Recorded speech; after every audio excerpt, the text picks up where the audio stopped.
วันนี้ก่อนเราที่จะออกจาริกกันในต่อไปเราให้มาเตรียมความพร้อมกันเมื่อพร้อมกันเราจะกราบพระไหว้พระสยายธรรมสักเล็กน้อยเสร็จภารกิจแล้วเราจะเตรียมออกเดินทางกันเนาะเดี๋ยวเราพร้อมกันแล้วนั่งคุกเข่าขึ้นครับเดี๋ยวเรากราบพระรัตนตรัยกัน เมื่อดังพร้อมกันแล้วกราบ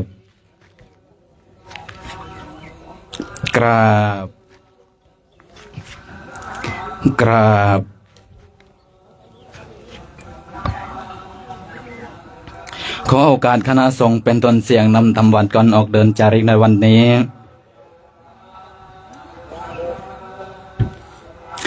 โย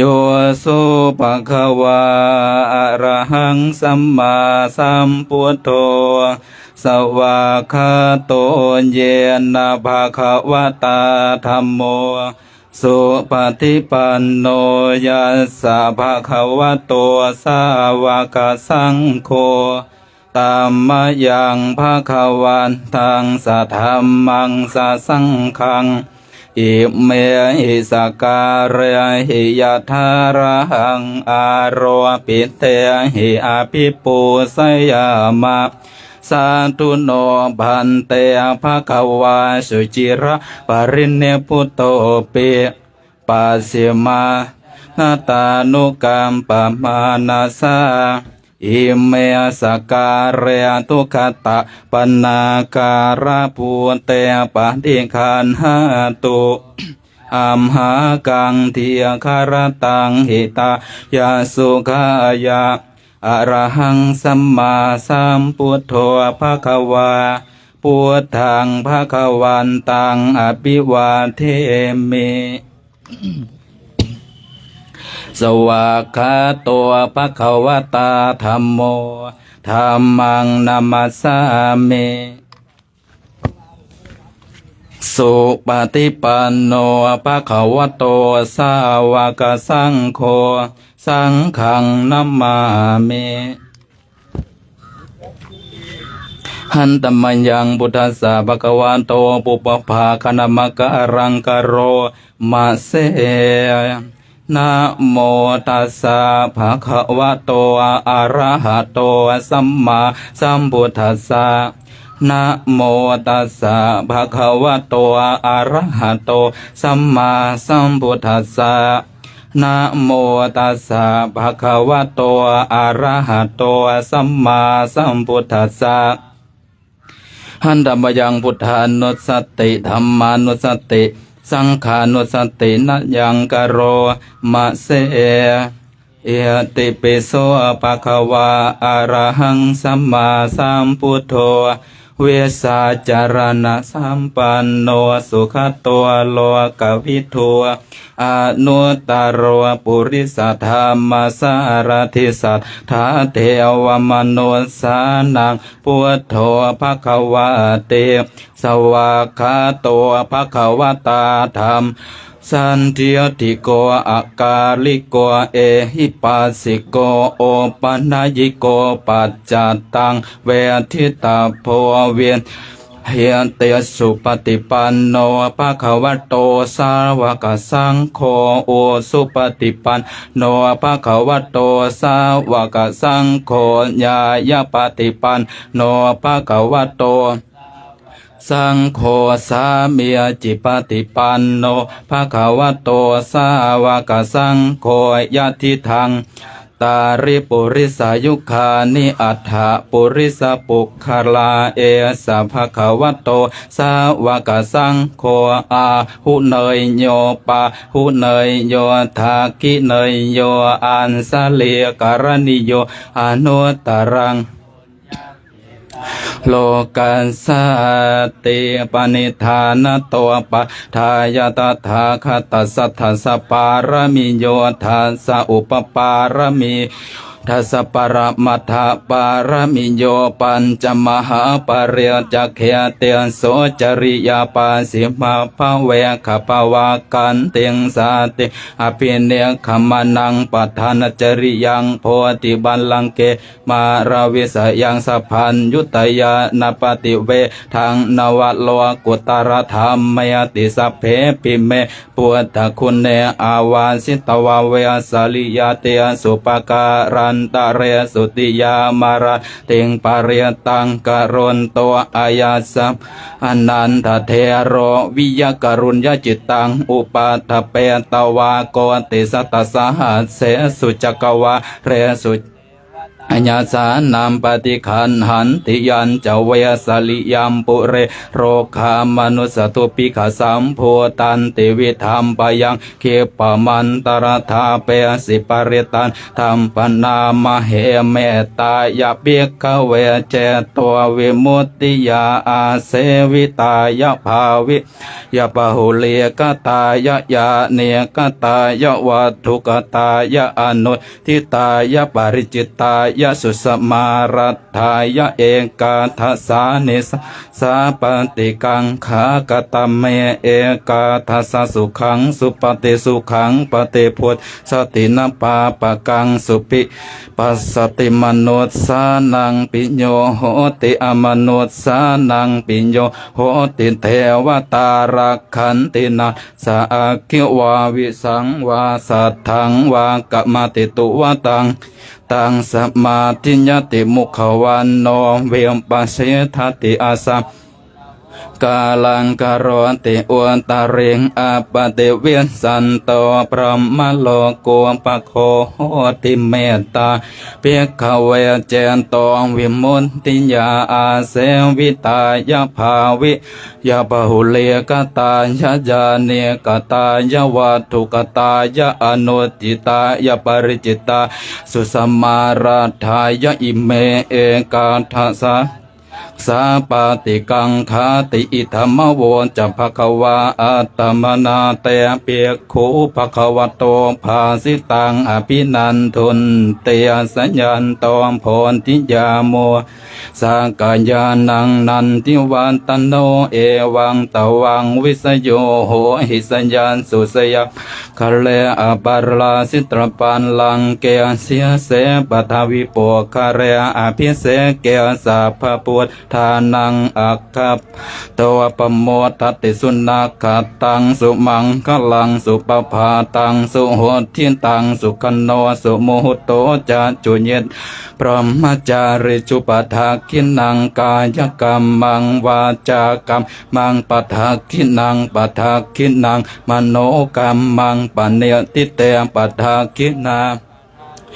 นิกตวันนลพันตเทปะทักขิเน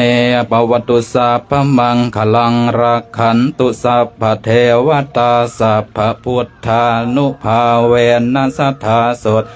ภวันตุเตมภวตุสัพพมังคลังรักขันตุสัพพเทวตาสัพพธรรมานุภาเวนัสทธาสนทิภวันตุเตมภวตุสัพขลังรักขันตุสัพพเทวตาสัพพสังฆานุภาเวนัสทธาโสทิภวันตุเตหันธรรมยังเมตตาปรนังกโรมัสเส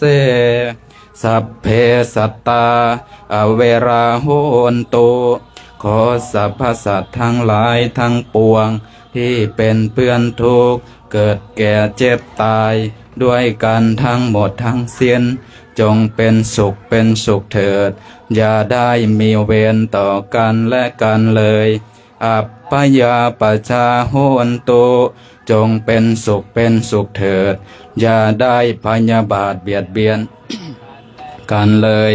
อเนคาโหนตุจงเป็นสุขเถิดอย่าได้มีความทุกข์กายทุกข์ใจเลยสุขีอาตานังปริหารันตุจงมีแต่ความสุขกายสุขใจรักษาตนให้รอดพ้นจากทุกโทษเวรภัยอันตรายทั้งปวงจงทุกข์ทั่วหน้าเถิด กะตังปุญญาพลังไมหังสัพเพภาคีภวันตุเตขอสรรพสัตว์ทั้งหลายทั้งปวงเหล่านั้นจงเป็นผู้มีส่วนได้เสวยผลบุญที่ข้าพเจ้าทั้งหลายได้บำเพ็ญแล้วนี้เถิดครับเดี๋ยวกราบพระพร้อมกันอรหังสัมมาสัมพุทโธภควาพุทธังภควันตังอภิวาเทมิสวากขาโตภควตาธัมโมธัมมังนัมมัสสามิสุปฏิปันโนภควโตสาวกสังโฆสังฆังนามามิมาตาปิตุกรุณังอหังวันทามิครูปัสสะอาจาริยากรุณังอหังวันทามิน้อมจิตน้อมใจกราบคุณครูบาอาจารย์อีก3 ครั้งพร้อมกันกราบกราบกราบสาธุครับนิมนต์ครับเอาสัมภาระขึ้นเดี๋ยวฟังโอวาทธรรมจากพ่อแม่ครูบาอาจารย์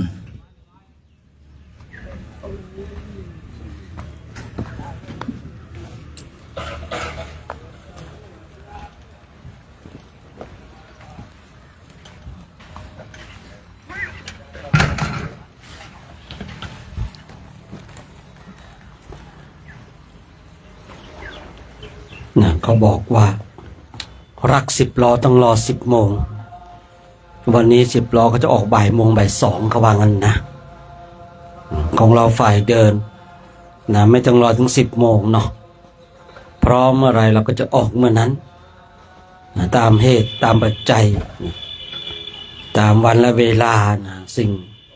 ในวันเวลาแห่งการเดินของเราก็เหลืออีกไม่กี่วันแล้วท่านทั้งหลายนะต่อไปยานเกิดขึ้นแล้วนะแต่ตอนนี้อยู่ไกลก็ตามอยู่ใกล้ก็ตามนะเร็วก็ตามดีก็ตามหมดทุกคนนะตอนนี้นะเมื่อคืนสวดอะไรนะอนัตตลักขณสูตรจบว่าอยู่ไกลก็ตามอยู่ใกล้ก็ตามดีก็ตามเร็วก็ตามเหมือนกันนะตามหมดเลยคราวนี้เนาะนะตามมาศึกษากันนะเรียนรู้กันเราฝ่ายเดินเพราะว่านับถอยหลังเหลือไม่กี่วันแล้วที่เราจะได้เดินนะครับผม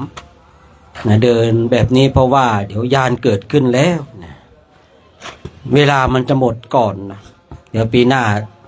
ยุหลวงพ่อสัก3 เดือนนะให้หลวงจันทร์บุญมีท่านบุญมีนำนะผมคงจะไปสหรัฐอเมริกานะชิงก่อนยุอะไรนะยุให้มีแล้วไปก่อนเนี่ยนะอันนี้หยอกนะแต่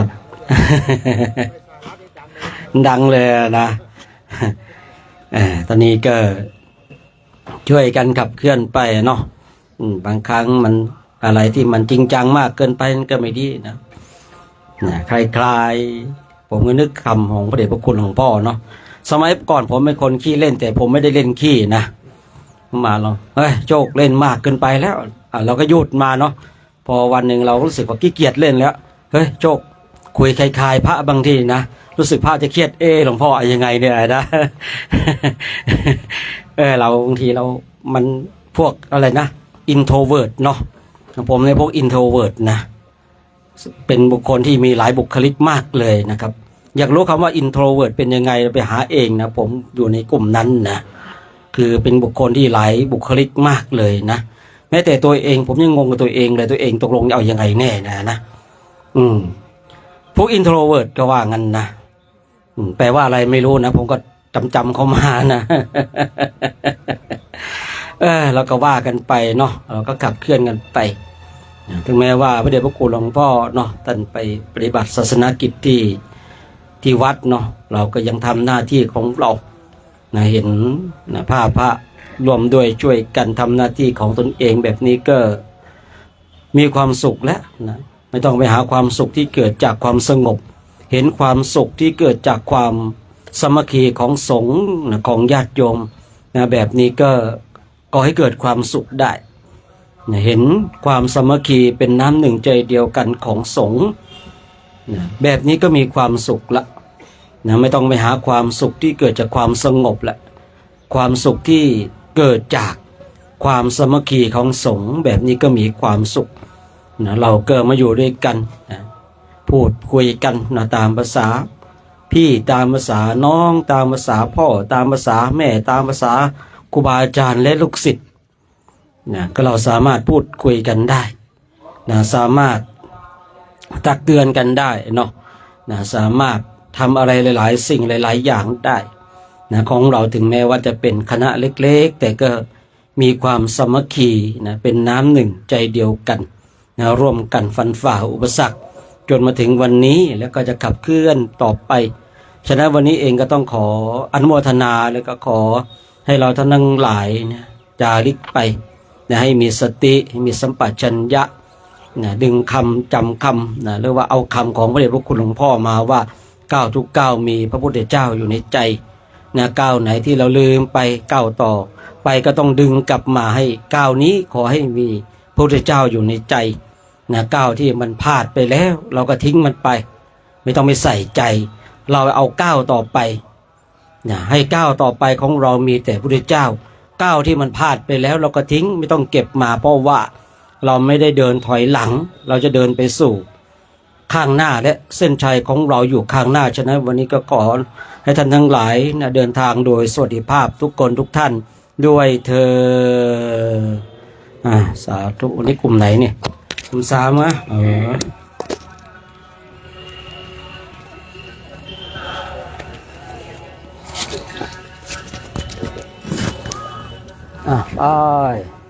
ไปกลุ่มสามไป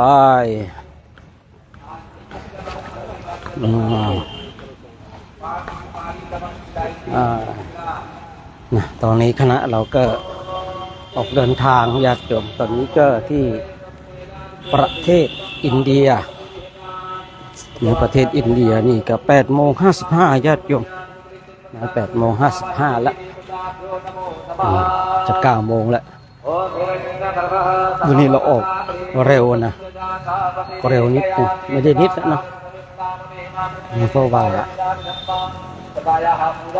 โอ้ยเครื่องเสียงอยู่นี่เองเทวไลยอยู่แถวนี้เองเนี่ยนะ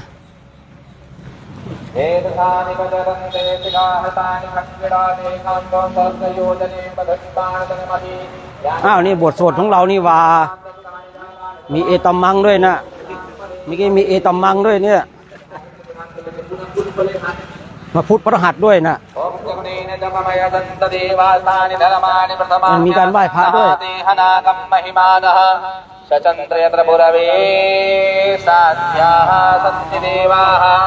मंत्र पुष्पांजलियम समर्पयामि चढ़ा करके प्रणाम कर ले पुनः एक मिट्टी के पात्र में चंदन अक्षत फूल कृपा सुपारी और दक्षिणा เห็นเรามาเขาก็เปิดทั้งวันทั้งคืนเลยนะเราก็อยากชมกันญาติโยม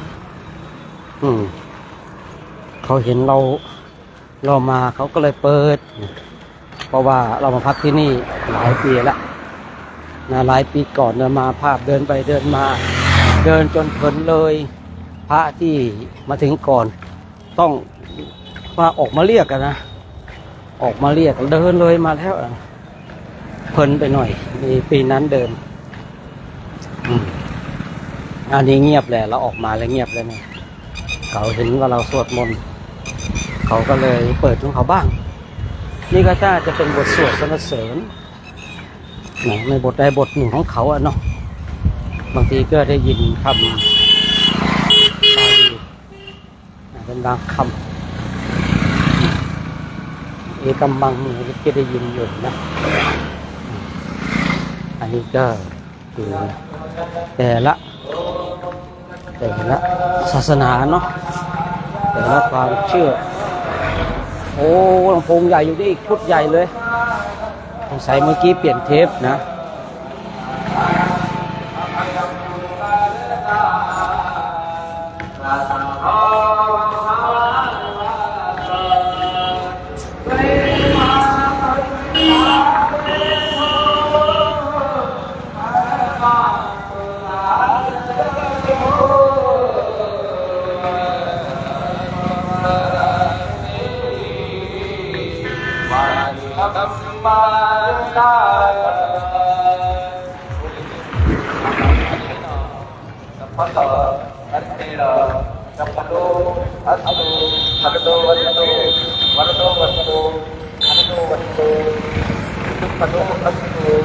सदा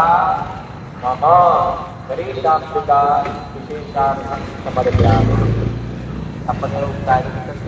नमो गणेभ्यो गणपतिभ्यो नमो नमो व्रातेभ्यो व्रातपतिभ्यो नमो नमो गुरुभ्यो गुरुपतिभ्यो नमो नमो विरोधेभ्यो ईश्वरोभ्यो नमो नमः นี่เราเดินผ่านตลาดญาติโยมเลยคึกคักมีเสียงดังหลายนิดนึงเลย अच्छा फूल लेकर के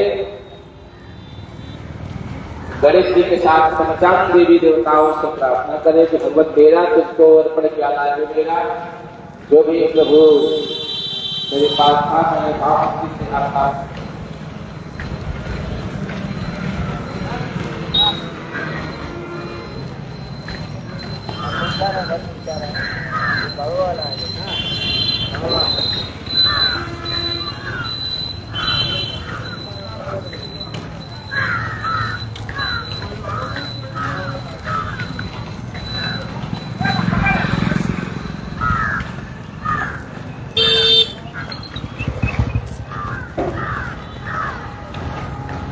ตอนนี้เราก็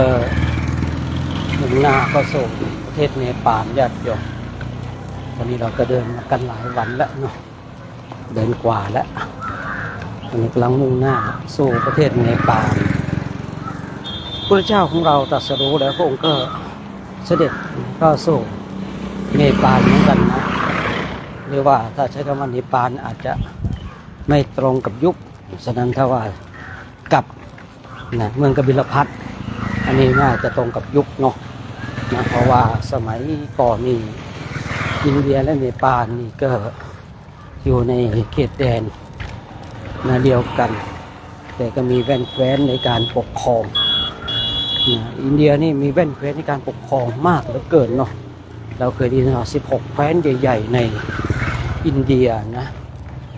16แคว้นใหญ่ๆในอินเดียมีมาคตมกทะกาสีโกสัมพีหลายแคว้นเลยนะ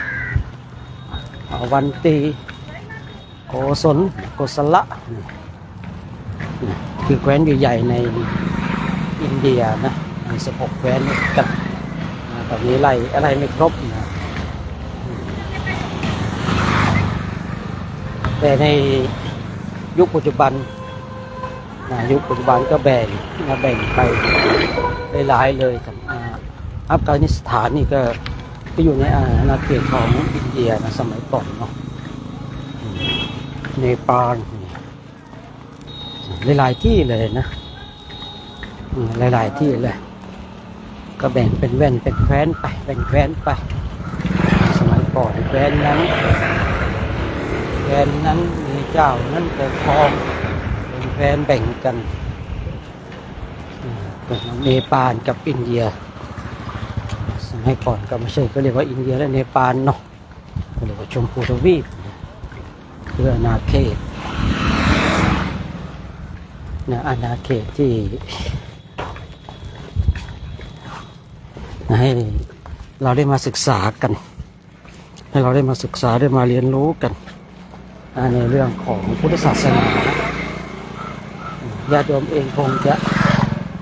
ได้ยินได้ฟังหรือว่าอาจจะได้รับความรู้ไม่มากก็น้อย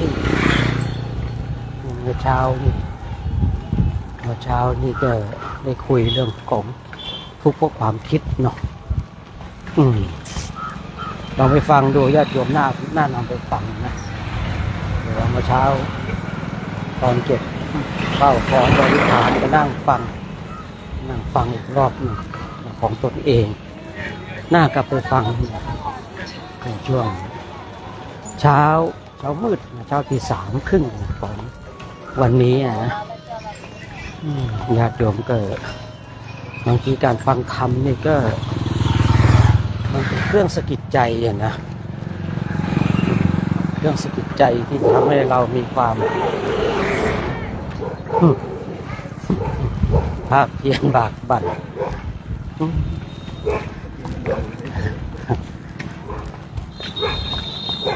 ทำให้เราได้มีกำลังในการปฏิบัติได้นะฟังธรรมเนี่ยแต่ถ้าฟังแล้วไม่นำไปปฏิบัติมันก็ไม่เกิดประโยชน์อะไรนะเหมือนกับคนมีนาแต่ไม่ได้ปลูกข้าวเลยก็ไม่มีข้าวใช่ไหมเปล่าเหมือนกันไอ้คนที่ฟังธรรมแล้วก็ต้องนำไปปฏิบัติให้นำไปปฏิบัติแล้วผลมันจะเกิดทุกคนไหมผลมันก็จะเกิดขึ้นตามสมควรกับการปฏิบัติของบุคคลนั้นผลมันจะเกิดขึ้นไม่ใช่ว่าบุคคลที่ฟังธรรมแล้วนำไปปฏิบัติจะได้บรรลุธรรมทุกคนอันนี้ก็ไม่ใช่หรอกนี่พระเจ้าองค์ทรงตรัสเลยว่าผลว่าจะเกิดขึ้นสมควรแก่การปฏิบัติของบุคคลนั้นฟังธรรมแล้วนำไปปฏิบัติผลก็จะบังเกิดขึ้นตามสมควรแก่การปฏิบัติคือสมควรแก่การปฏิบัติคือ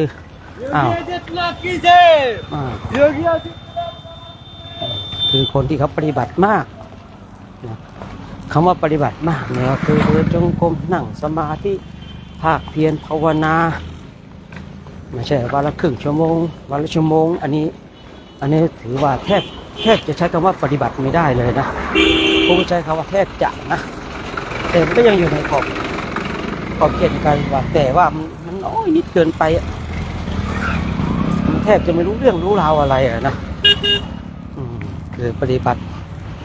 การว่าปฏิบัติสมควรแก่การปฏิบัติคือปฏิบัติมากคือจริงจังจิตใจตั้งมั่นเคยพูดบ่อยๆว่าการปฏิบัติวันหนึ่งเนี่ย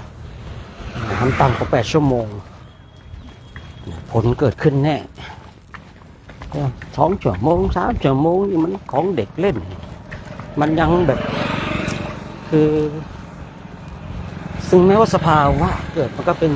นสภาวะที่มันเป็นสภาวะที่ยังใช้ไม่ได้อะ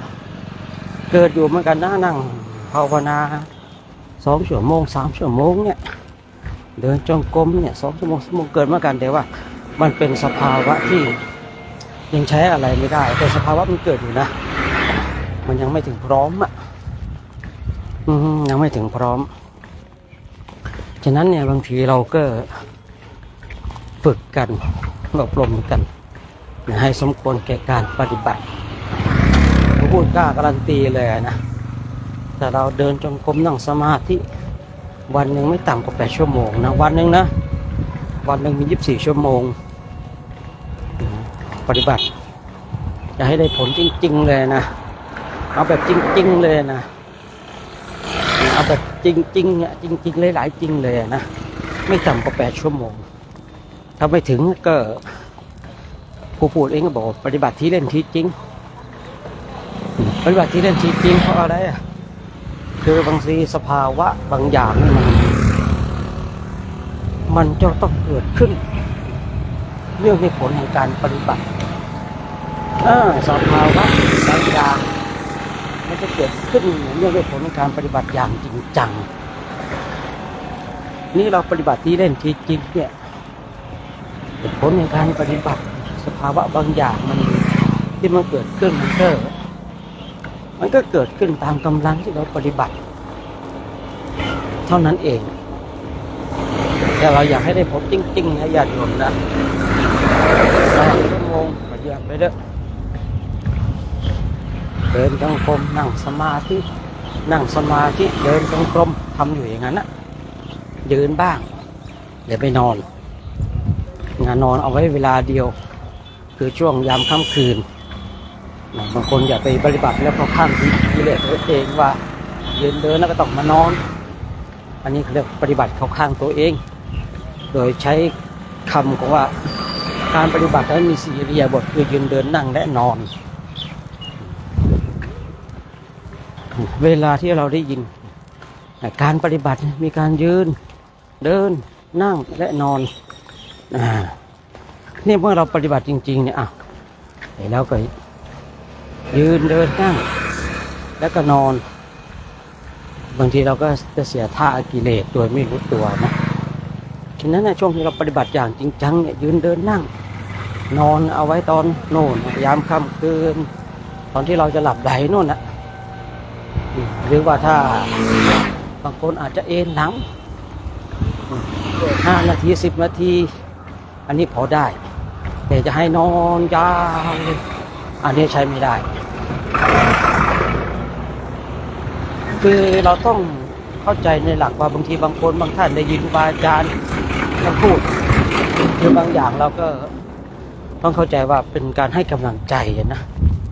ให้กำลังใจในการปฏิบัติแต่ถ้าเราอยากให้ผลจริงๆเนี่ยคือเราเคยการปฏิบัติมันมีการยืนเดินนั่งและนอนมันก็นอนก็ยืนแล้วก็เดินแล้วก็นั่งเนี่ยแล้วก็นอนบางทีนอนมากกว่านั่งแล้วเดินแล้วยืนอีกอย่างเงี้ยแต่ก็เป็นคำของพระพุทธเจ้ามานะว่าหลักการปฏิบัติมีอิริยาบถใหญ่คือยืนเดินนั่งและนอนเนี่ยบางทีเราปฏิบัติไปก็เหมือนจะดีแต่ก็ไม่ดีถูกกิเลสกระหลบหลังโดยที่เราไม่รู้ตัวฉะนั้นช่วงที่เราปฏิบัติจริงๆเนี่ยที่ว่าพระพุทธบอกว่าไม่ต่ำกว่า8 ชั่วโมงเนี่ยยืนเดินนั่งยืนเดินนั่งแล้วอย่าไปปึ้งดึงนอนเข้ามาถ้าเราไปดึงนอนเข้ามานะเดี๋ยวเราจะเสียท่ากิเลสโดยที่เราไม่รู้ตัวมันแยกคายมากเลยเพราะว่าสิ่งเหล่านี้เคยเป็นมาก่อนปฏิบัติปรับอินทรีย์ให้มันสมดุลกันเราเลยยืนเดินนั่งนอนยืนเดินนั่งนอนเหมือนจะดีแต่ก็ไม่ดีนะเหมือนจะดีแต่ก็ไม่ดีดังนั้นทุกคนทุกท่านก็เป็นผู้ที่ตั้งมั่นในการฝึกฝนอบรมกันนะเป็นผู้ที่ตั้งมั่นในความภาคเพียรภาวนา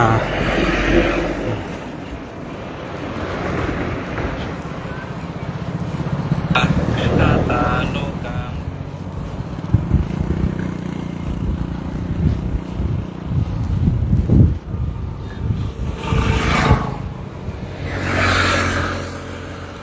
ช่วงนี้นี่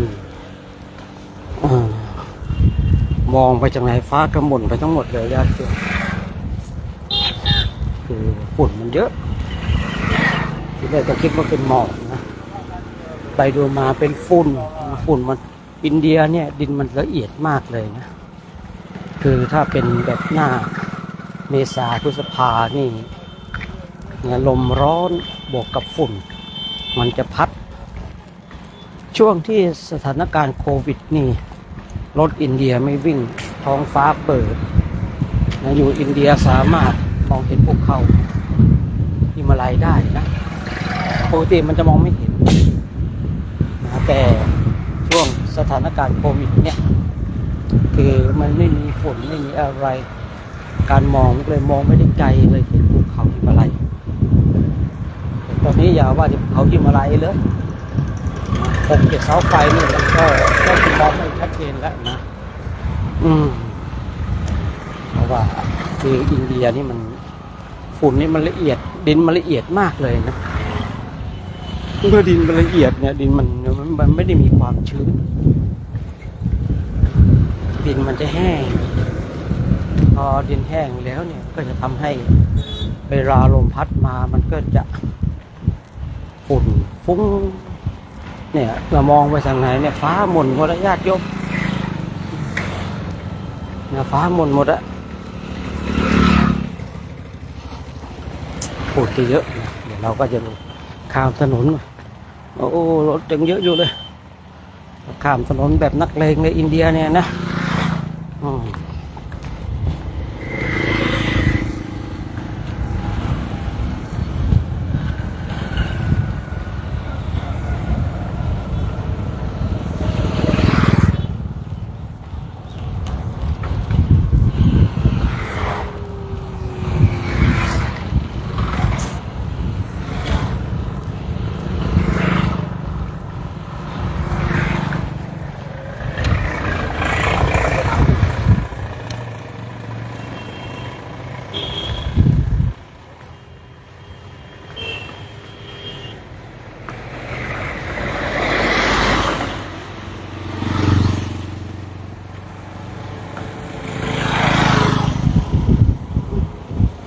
เดินให้ถูกกฎจราจรเขาสักหน่อยเดี๋ยวตำรวจเขาก็จะมาชี้โบะชี้เบะจริงๆรถของเขาวิ่งสวนไปสวนมาไม่ว่านะมีอยู่ปีนึงอ่ะเนาะปกติเราก็ต้องเดินเลนขวาแบบนี้เนาะแล้วนั้นก็เดินเลนซ้ายแบบเนี้ยแล้วก็ไปเดินเลนขวามาจากไหนรถชี้โบะชี้เบะผมบอกถึงว่าไม่ได้นะคนมาเดินผิดกฎระเบียบมันอันตรายคุณต้องเดินข้ามไปเดินฝั่งโน้นก็นึกในใจนะโอ้โหยามทีรถของพวกคุณเนี่ยวิ่งกันขวักไขว่สวนเลนไปสวนเลนมาแม่ไม่ว่าไอ้เราเดินนี่มาว่าเราคือบางอย่างก็มีความคิดเช่นนั้นนะเนาะบางทีในรถเขาเนี่ยเขาอยากจะสวนเส้นไหนก็ได้จะวิ่งอะไรก็ได้แต่เราเวลาเดินอยู่ปกติเราต้องเดินเลนซ้ายนี่นะทีนั้นไปเดินที่เลนขวานะเป็นเรื่องเป็นราวขึ้นมาอันนี้ก็ว่ากันไปนะ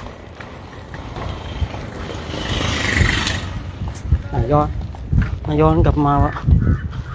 ฝุ่นมันเยอะมากเลยนะมองมาจากไหนนี่ท้องฟ้านี่หมดอะมีขนาดช่วงมีนานะช่วงเมษาพฤษภานี่ร้อน50 องศาญาติโยมร้อนแล้วก็มีลมพัด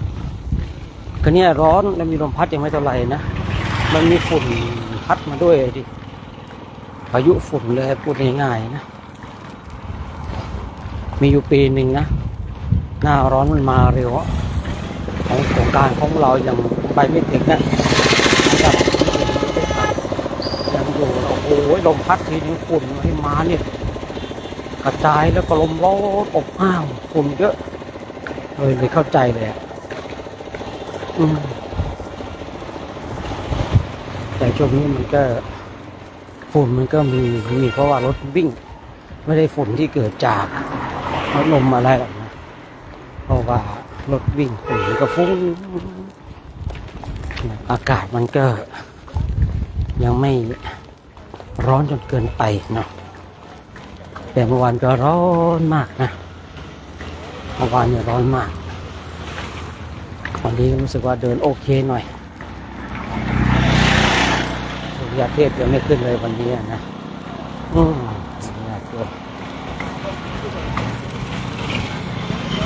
ในเส้นทางนี้ผู้คนก็อัธยาศัยดีเห็นนะบางทีเขาก็จะยกมือไหว้เด็กก็จะทักทายฮัลโหลฮัลโหลเด็กก็จะออกมาทักทายนะฮัลโหลฮัลโหลกันผู้คนก็จะมีอัธยาศัยดีทักทายพูดคุยกันนะเป็นพูดง่ายเป็ดกระหานคุยกันนะญาติโยม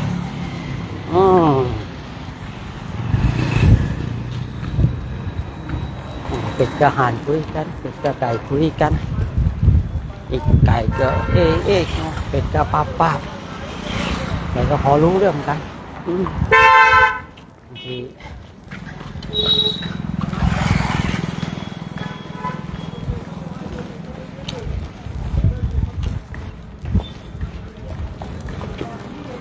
ช่วงหลังผู้คนก็จะมีอัธยาศัยที่ดีนะทักทายกันปราศัยกันเรียกลูกเรียกหลานออกมาดูมาฮัลโหลมาโบกมือบายบายกันมาขอถ่ายรูปมาขอจับมือสมัยก่อนอินเดียเขาจะปิดกั้นเรื่องข้อมูลข่าวสารนะเพราะว่าอินเทอร์เน็ตโทรศัพท์มันมีไม่เยอะแต่เดี๋ยวนี้ปิดกั้นไม่ไหวแล้วนะคนทั้งหลายก็รับข่าวสารในสมัยก่อนผู้หญิงก็ไม่ขับรถมอเตอร์ไซค์แล้วไม่นุ่งกางเกงยีนนะไม่นุ่งกางเกงยีนในช่วงหลังนี่ก็ผู้หญิงเริ่มขับรถมอเตอร์ไซค์ผู้หญิงเริ่มนุ่งกางเกงยีนผ้าสาลีนี่ไม่เห็นแล้วเด็กๆขอประทานของผ้าสาลีแทบจะคือยังมีอยู่นะยังมีอยู่แต่ว่าในอนาคตก็เหมือนกับทางบ้านเราที่ชนเผ่าเนาะคือจะใส่ชุดชนเผ่าเฉพาะงานประจำปีนอกนั้นก็ให้เข้ากับยุคเข้าสมัย Jai Sri Ram ji. Silam. Jai Ram Ram. Silam silam. Silam ke silam nah. Silam. นี่เขากี้ยกพนมมือไหว้เราก็นึกว่าสาธุสาธุ Jai Sri Baba. Yogi Adityanath. Namo Buddha. Namo Buddha. Pulloyar Baba.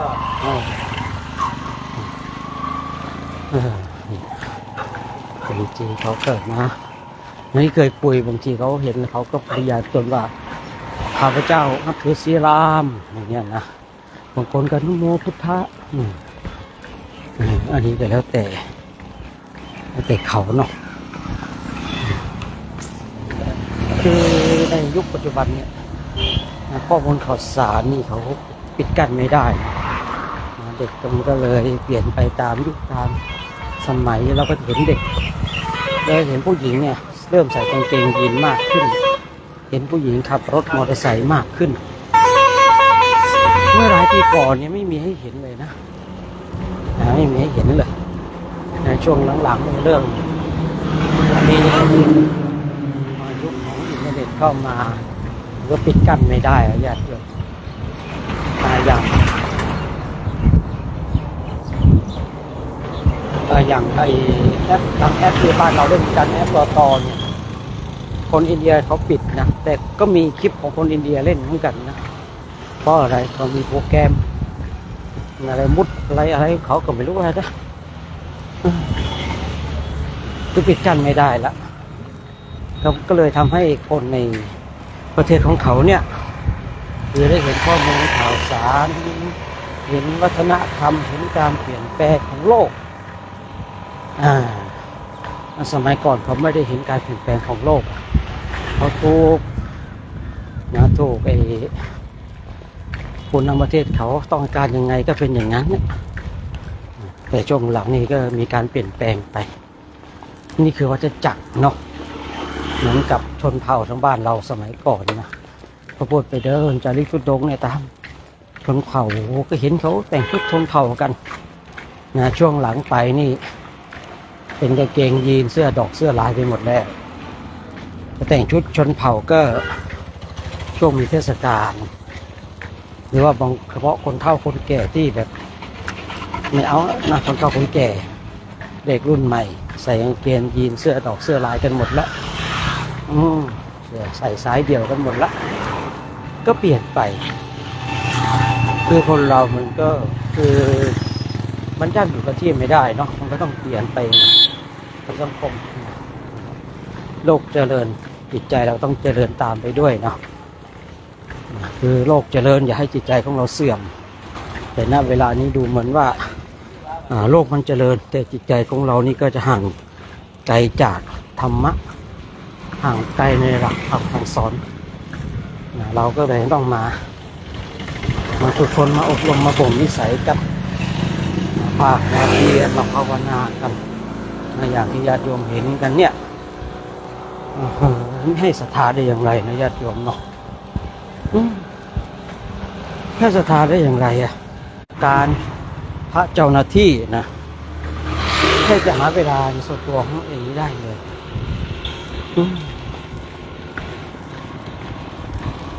เราลองคิดดูนะวันก็เดิน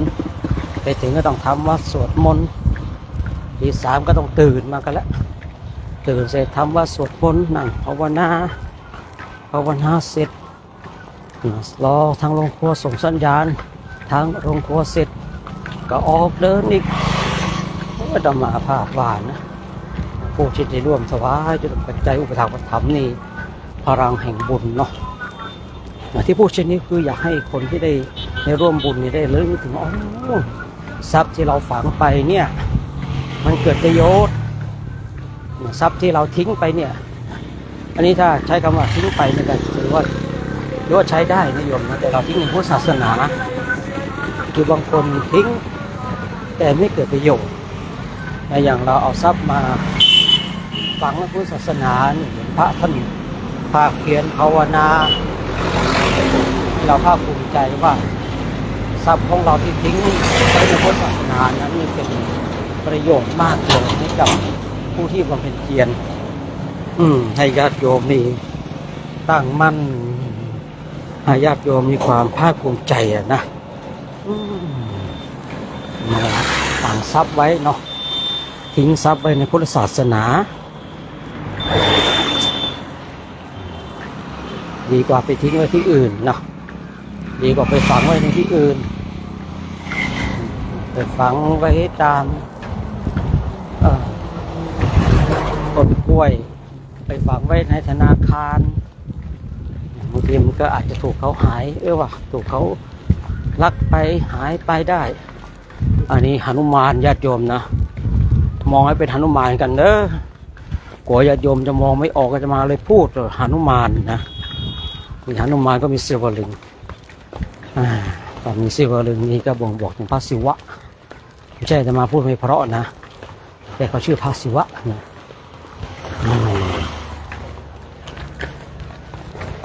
ก็เป็นเรื่องที่มีคนทั้งถามกันตกลงพระศิวะพระพรหมพระนารายณ์มีจริงไหมโอ้โหเป็นคำถามที่ถามเดี๋ยวรอให้อารมณ์ดีก่อนก็จะบอกเนาะ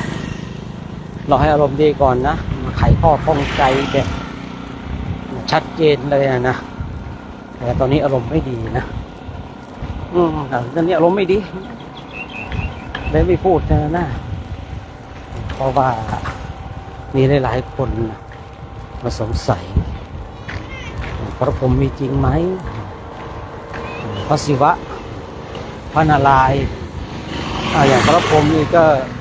อาจจะไม่ค่อยสงสัยเนาะพรหมในศาสนาพรหมนอกศาสนาแต่พระศิวะกับพระนารายณ์เนี่ยเนาะพระนารายณ์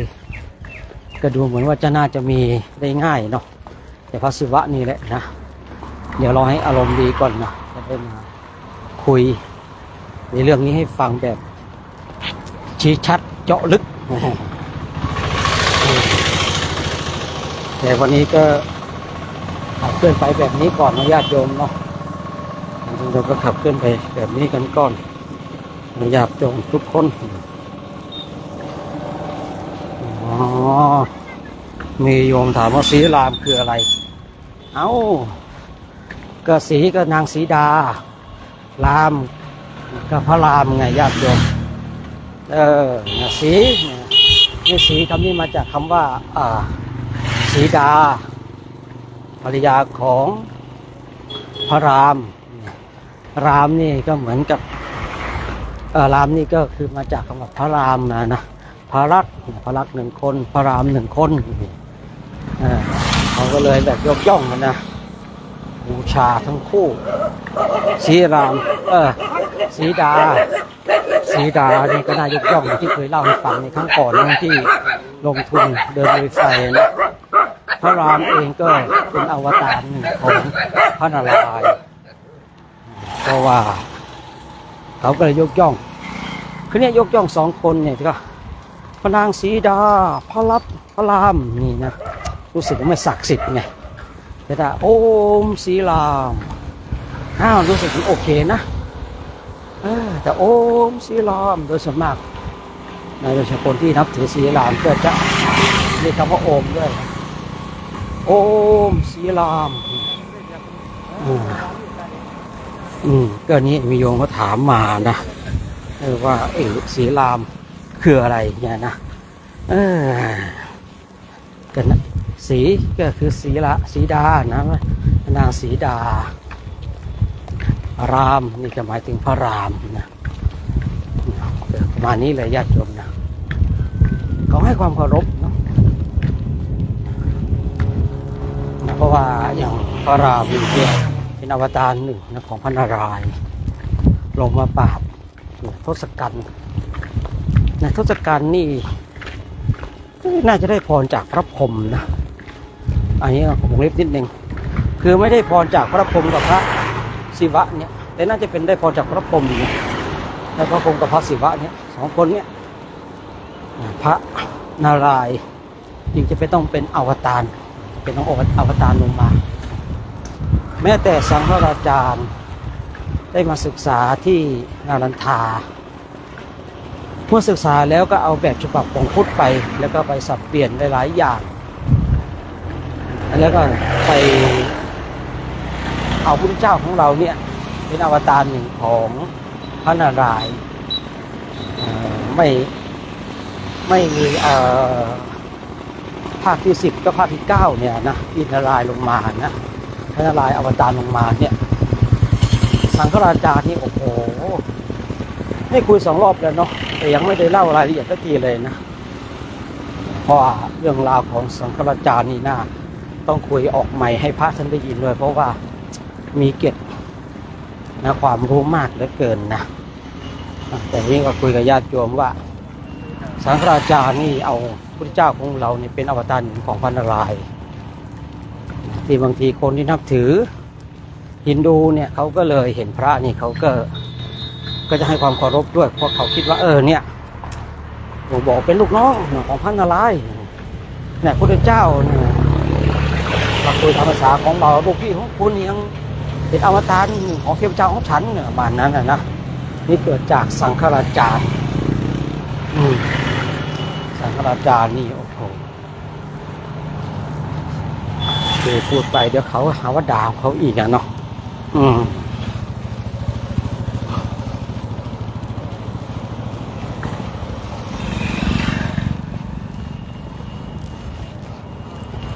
เดี๋ยวนึกถึงรามเกียรติ์เลยนะมันก็เรื่องรามเกียรติ์ไม่ใช่หรือก็น่าจะใช่อยู่เนาะสีดากับนางสีดากับพระรามนี่ก็เรื่องรามเกียรติ์ไม่ใช่หรือน่าจะใช่อยู่ที่เนาะเรื่องรามเกียรติ์เรื่องทศกัณฐ์เนี่ยน้องเอิญก็ไม่ค่อยได้ดูเท่าไหร่นะแต่ก็ได้อ่านอยู่นะก็เลยแบบมีวงเล็บนิดนึง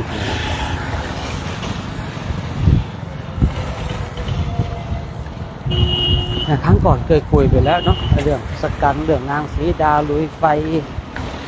เรื่องบททดสอบของพระลักษณ์พระรามเรื่องของทศกัณฐ์ได้คุยไปก่อนหน้าเนาะ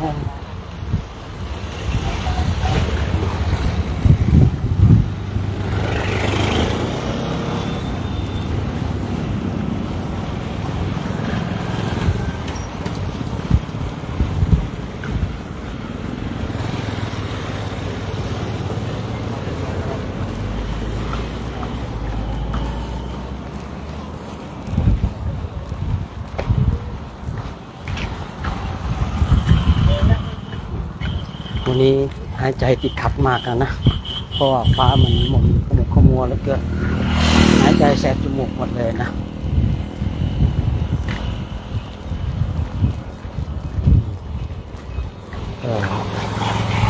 มันเป็นเรื่องของดินฟ้าอากาศเนาะญาติโยมเนาะรู้สึกว่าหายใจติดขัด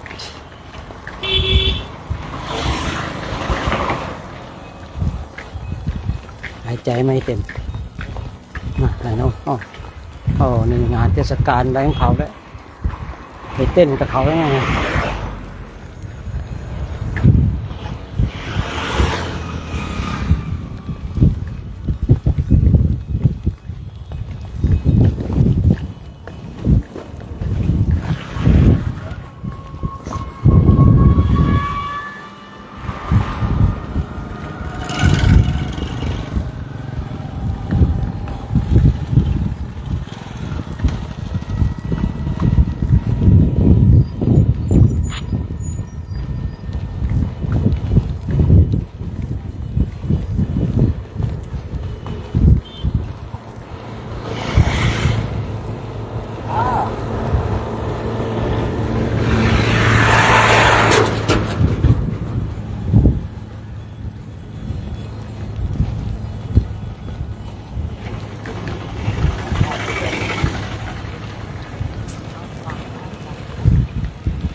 เดินชนแล้ว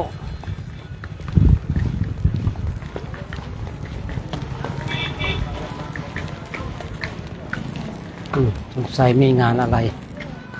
ตรงนี้เราเคย ตรงนี้เราเคยแวะนี่ใช่ตรงนี้หรือเปล่าเล็ดปีนั้นเราแวะตรงนี้หรือเปล่าไม่รู้สิ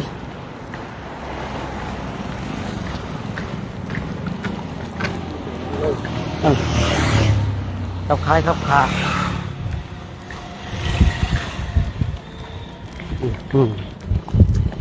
ตรงนี้หายใจแบบไม่ลงจมูกเลยนะท้องฟ้านี่ท้องฟ้าหม่นขมุกขมัว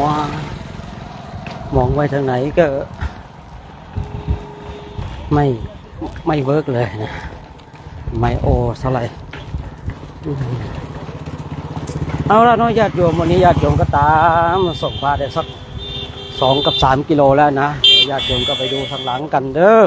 อโชคดีมีชัยนะญาติโยมเด้อครับ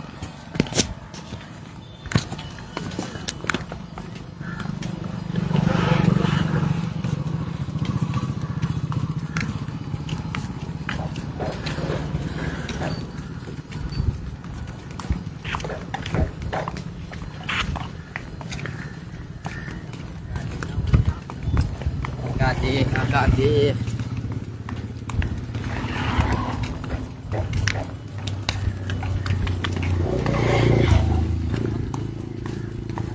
สาธุสาธุสาธุ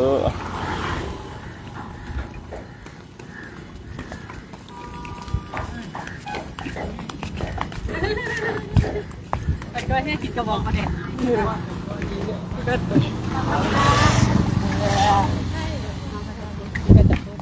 เขาขายหัวสิไข่อะ แต่หมดจริงแค่ความใช่ครับเปลี่ยนก่อนนะ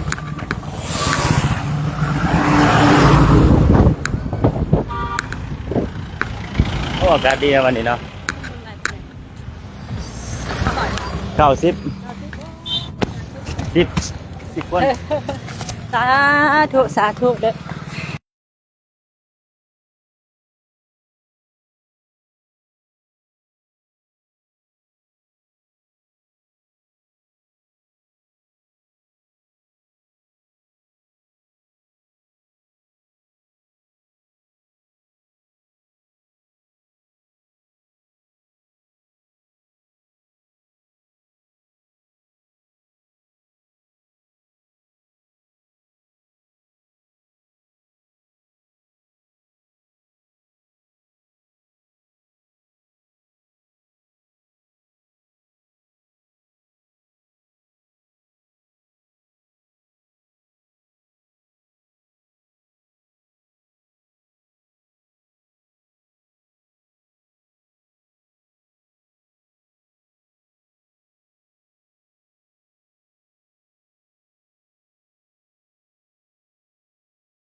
โลเช็คเช็คไปโดนตัวนี้เหรอ ไม่โดน ไปมันยังขึ้นอยู่นะโอเคมาแล้วโอเคมาแล้ว ไม่ได้โดนนะ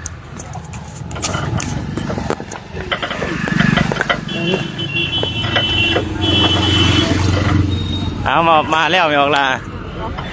ย าวหน่อยนะวันนี้ สาธุสาธุ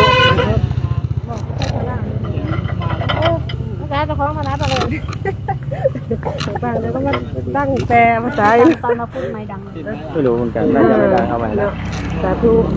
คือเกียรติแก้วส่วนสามคือเด่นหลามาจากสปปลาวเนาะแต่มาร่วมโครงการจาริกธรรมน้ำร้อยพระบาทศาสดาอาจารย์จำเริงเนาะวัดดอยเทพนิมิตรแต่มาร่วมคณะสงฆ์ตั้งแต่วันที่14 พฤศจิกาเริ่มแรกเลยแต่จนถึงปัจจุบันเลยแหละถอยมาได้แล้ววันนี้ ก็จะนับถอยหลังเป็นยางก้าวต่อไปเนาะอาจารย์พงษ์เนาะก้าวนับถอยหลังยังการมีความภูมิใจหลายที่ได้มานำห้อยที่ได้นำจะเรียกนำครูบาอาจารย์เนาะอาจารย์โศกอาจารย์สมศักดิ์อาจารย์บุญมีเนาะแล้วก็ได้มาเรียนรู้อย่างหลายๆอย่างเนาะได้อยู่ในธรรมกลางพระสงฆ์ก็ปรับใจเนาะแต่ก็อยู่ในหมู่คณะก็เป็นธรรมดาเลยเนาะแต่ละคนมารวมกันมันก็เป็นธรรมดาแต่ก็ได้เฮ็ดกิจวัตรน้ำเพิ่นแต่ละมื้อตื่นเช้ามากอ่ะตื่นตี 3 นาฬิกาปลุกตี 3 ครึ่งก็ละครั้งก็มาสวดมนต์ไหว้พระเจริญภาวนาฟังเทศนานะอาจารย์บางมื้อก็อาจารย์เพิ่นซักน้ำแรงเนาะเพิ่นให้ขออัดขอทำเต็มที่อาจารย์โชคเนาะตอนเช้านี่ค่ะเพิ่นก็ให้ขอทำแน่นหลายอริยสัจสี่เนาะทุกสมุทัยนิโรธมรรคเนาะเนาะทุกเกิดทุกเกิดใดบางคนที่มักแต่สบายบางคนเนาะมักทุกคนใดคนนั้นมักแต่สบายเนาะนั่นทุกกับแก่ที่ต้นเหตุทุกมาจากสายแก่ที่ปลายเหตุบ่ได้นะแก่ที่ต้นเหตุเนาะมันก็มีทุกข์กันทุกคนนะแต่มีหน่อยที่หลายหมดไข่มันรับทุกข์นิโรธก็ขึ้นนิพพานนิโรธก็ขึ้นนิพพานเนี่ยคือกันนิพพานความดับสนิทเย็นสบายนิโรธก็ความดับทุกข์เรือยังมักมาจากโจมาจากมักมีองค์แปดมักสมาธิถิสมาสังกัปปะสมาวายามะสมาอาชีวะอย่างนี้เลยความดำรีสอบคิดสอบทำการงานสอบอย่างนี้เลยมันอยู่ในมันอยู่ในธรรมจักรแต่มันเนี่ยหน้าสวดมนต์ไหว้พระเจริญหน้าจะดี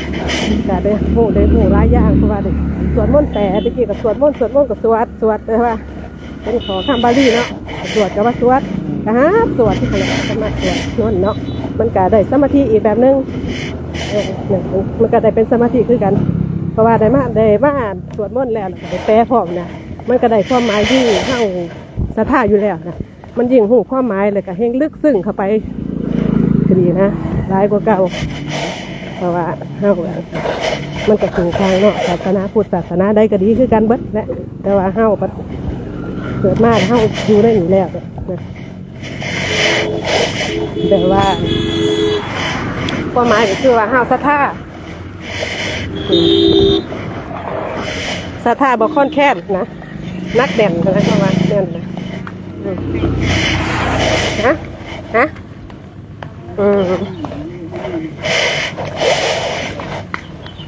จะตื่นมากกันเพราะว่าเพิ่นกับแม่ครัวเนาะกับเฮ็ดอาหารกับป้านีดใช่ได้ป้านีดอาหารกับตาถูบุญเนาะมาขอได้ถูมีจิตบุญมีใจใส่ศรัทธาอันกันเพราะว่า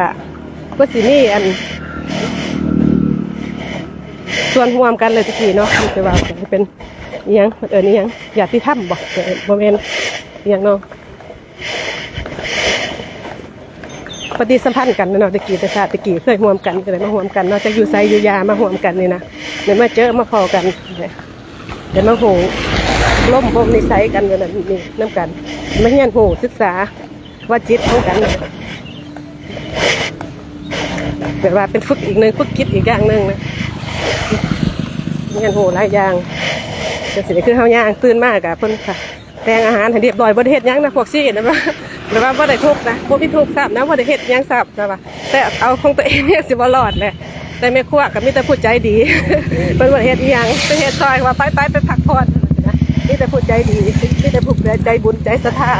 ในการของหนุนในการเสบียงอาหาร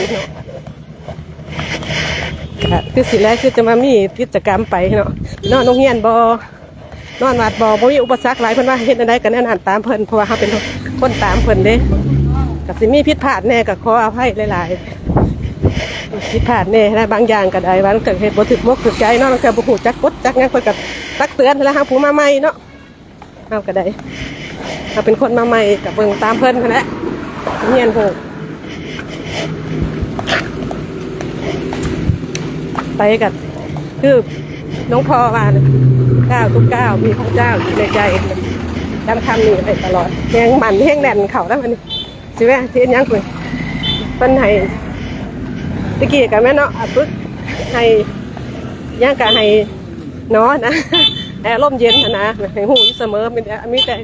คันมันอยู่นี่กันเป็นไห้แบบว่าไว้นะจิตให้จิตได้ขึ้นว่าให้ใส่อนาปานสติเห็นยังหูว่ายังหูแน่เบิ่งยังหูนะแต่หูละสลัดฉิบ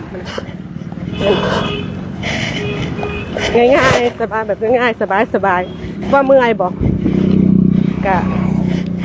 ขั้นครัวรู้สึกว่าเมื่อยขั้นใจบ่มากมันกับบ่ได้ใจห้ามบ่มากเอาใจห้ามบ่พร้อมใจพร้อมกายพร้อมบ่มากบ่ได้ห้ามกับบ่ได้เป็นอยู่กับผู้มักแล้วเฮียนหูกับยังนะเงินเพื่อนกู้บ่แต่ว่าเฮียนตำรวจทหารบ่เลยนะสิให้ไปเฮียนหมอบ่พวกมาเฮียนหมอไปเฮียนกู้เขาก็บ่ไปนะยิงตามคนมายิงตามใบบุญไขมันยิงตามจิตไขมันเนาะยิงตามเลือกเส้นทางของไฟของมันตื่นมากกับย่างกับห้อนแดดก็ได้ห้อนแต่ดีห้อนกับใจห้าบ่ห้อนก็ไปได้ก็สบายแต่ขนาดก็สบายมือนะส่วนว่าเด็กเครื่องนึงลูกดีพ่อก็ลูกไปก็ยังอยากลูกขึ้นมาอยู่ลูกกับลูกขึ้นมานั่งเอาหานั่งเอากับพ่อปะยังอยากออกมาเอากระเทินก็ออกใจนะมันเห็นบอกมันใจฮะมันฮับหูได้เฉพาะว่าเฮาเองนะเฮาคือเฮาเองเนี่ยมันเทินไปเลยในการสวดมนต์มันจะลุกถึงเวลามันจะหนักมันบอกพึกกำยังมันจะได้ก็มันหันก็คือว่าแต่เฮียนโหหลายอย่างสาธุบุญสิได้มาร่วมโครงการนี้เป็นอย่างหลายสาธุเด้อสานาบุญเด้อใครอย่างโหยังกับเขามากเพราะว่าโหเฉพาะตนใครอย่างโหกับมาเฮียนโหเองมาศึกษาเองมาย่างเบิ่งมันเป็นแนวใดเป็นสิโหเองเพราะรู้เฉพาะตนครับทุกสิ่งทุกอย่างนะอธิบายหลายกับมัน อธิบายบ่เป็นเนาะสาธุบุญเด้อสาธุโภชนาบุญนะกดไลค์กดแชร์กดติดตามเด้อเพศนั้นครับสุขใจเมื่อได้ทำเนาะสาธุสาธุ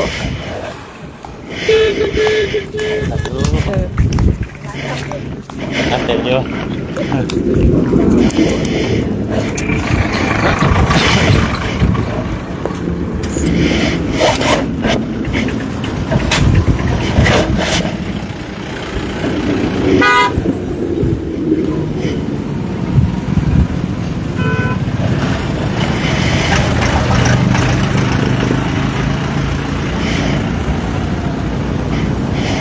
เก๋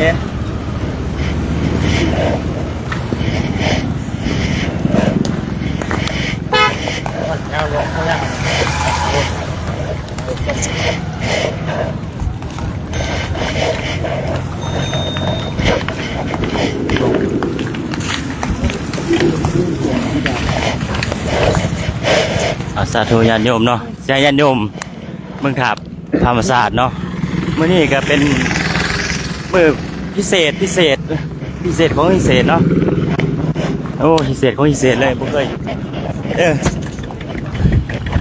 ย ตั้งแต่เดินมานี่ก็พอ4 เดือนแล้วก็บ่เคยเห็นแบบนี้จะเหือเดินมา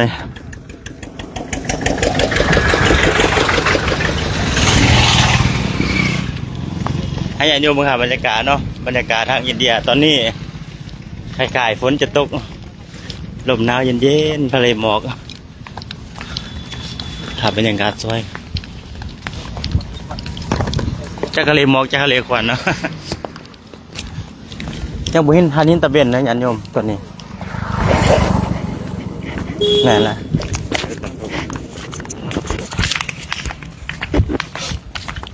โอ้ขึ้นไปทางนั้นขึ้นหน้าก็จะได้เอาก็นะต้องเดี๋ยวก่อนกันพี่กลับไปก็ขอเจริญพรออกจนญาติโยมทักทายสบายดีตอนเช้าวันนี้เป็นวันที่9ของเดือนมีนาเนาะก็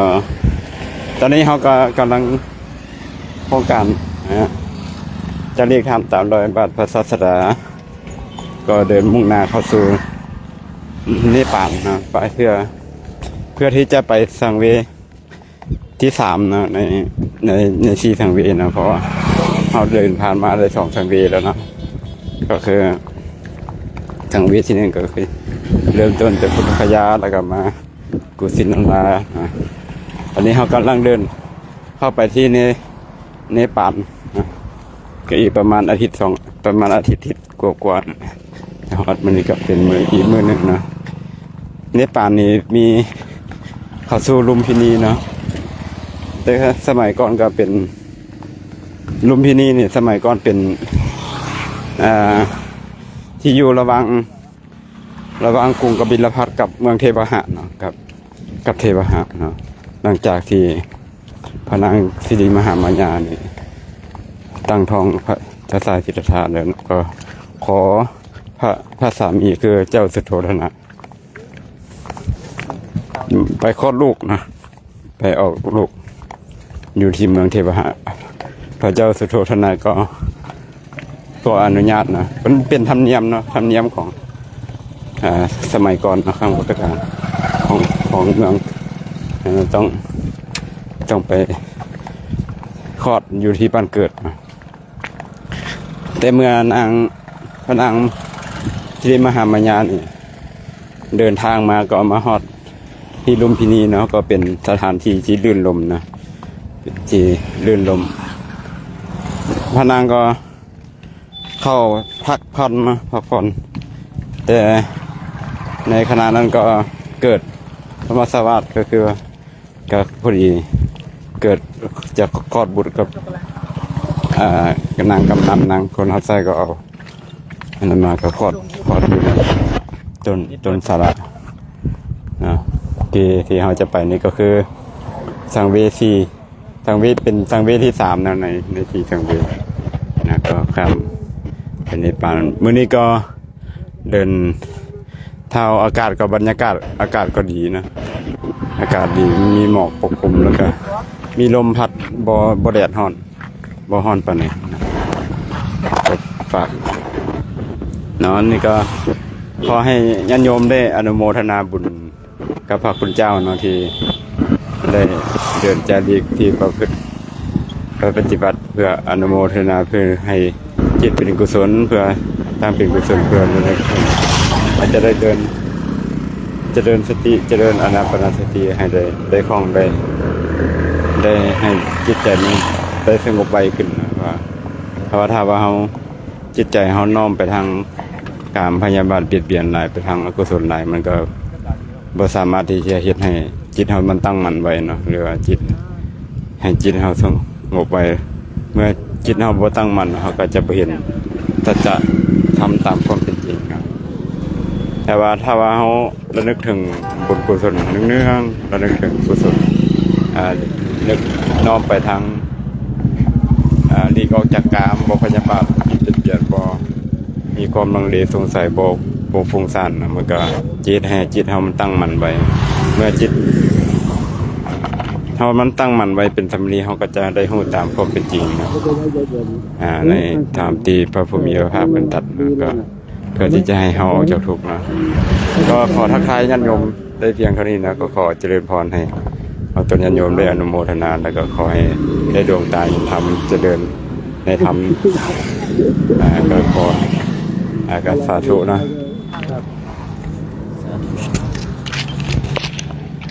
เอาละเนาะญาติโยมจะได้อนุญาตปิดไล่สดไว้สำนีซะก่อนพอกันตอนแรกเนาะสาธุเจริญพรโชคดีมีชัยเด้อญาติโยมเด้อสาธุ